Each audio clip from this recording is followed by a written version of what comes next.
When I was in college, I had these two friends. They were sort of friends, but not like super close friends. And one time they invited me over to their apartment. So I went to their apartment. I had my backpack and I sat down. We're like, hanging out. We were watching this basketball game. And all of a sudden, while we were watching the basketball game, they started saying things to each other that were racist. And they were making comments about the players on the court. And I would like shake my head, like, did I really just hear them say that? And then, like, sure enough, another thing would happen. A player would do something, and they would, allude to how the player was like this or like that. And I remember just thinking to myself, like, I had never really experienced overt, blatant racism before, and I didn't know what to do.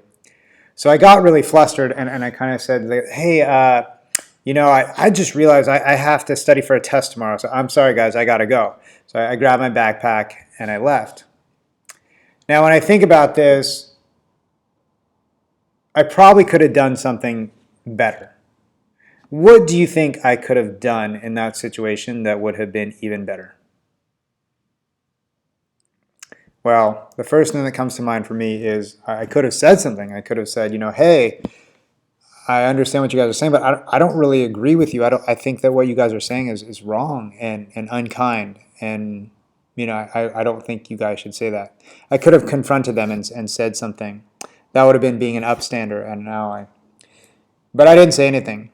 Now, I didn't do the worst thing. The worst thing would have been, joining in and joking around and saying the same things as them. That would have been the worst. Or the next worst thing would have been like sitting there and just like participating and not saying anything. And what I did was at least I took myself out of that situation. But I think in hindsight, if I were to go back in time, I would be willing to put myself on the line and to say, I don't agree with what you're saying, and here is why I think it's hurtful or not good for society. Fast forward decades later, I'm no longer a 20-year-old in college. I'm a full-grown man with a family, and my cousin Jeff invites me to his bachelor party. So the bachelor party is in West Virginia, and I fly out there, and we go to West Virginia, and we're in the middle of the woods at this like kind of a not abandoned but like empty place with all these different cabins. And there's 14 men there doing what they do at bachelor parties. I don't. I'm a very square person, so I don't do a lot of things that other people do. Anyway, so we're out there, and guys are drinking beers, and there's a bunch of people up on a deck here, and I'm kind of down here on the ground with a couple other guys talking. And while I'm talking, all of a sudden, everybody's having a good time. I hear this guy telling a story, kind of joking. I was like, "Oh, what do you think people would think if they drove up and they saw this like empty place with all these cabins and 14 guys all here together? Like, what do you think they'd think about it? They'd probably think that we were."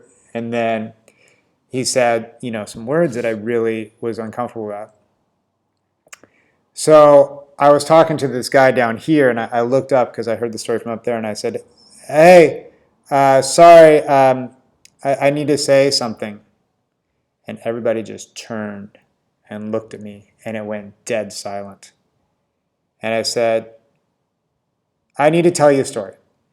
So I told the story of these two friends that I had, briefly, these friends I had in college, and I told that story. And I mentioned that I wished I had said something at the time.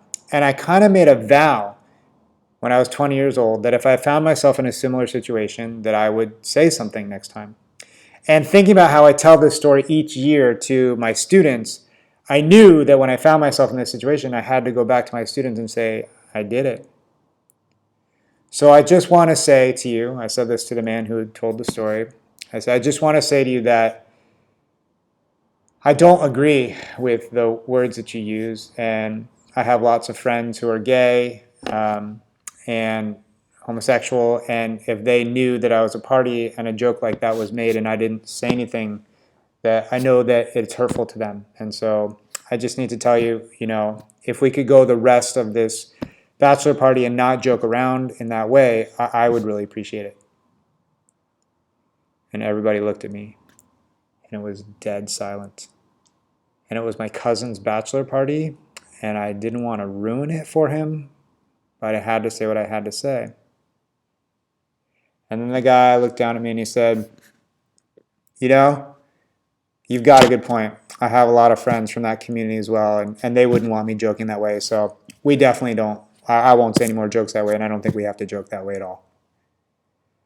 And then everybody breathed a deep sigh of relief, and they just started talking again, and the rest of the weekend went great. I've talked about this with my cousin Jeff, and we shared this story, and I apologized to him in a way. I was like, Jeff, I'm sorry. That was a little bit risky. But I explained, and he interrupted me. He's like, Miko, you did the right thing. I totally support you, and it worked out great. But I knew that you did what you needed to do, and it was the right thing. And I would have supported you no matter how it turned out. So as you go through life, I hope that you too will take your experiences and, when you can, be an upstander or an ally. I have not always been successful. I have failed many, many times, but I keep on trying my best. Thanks for listening.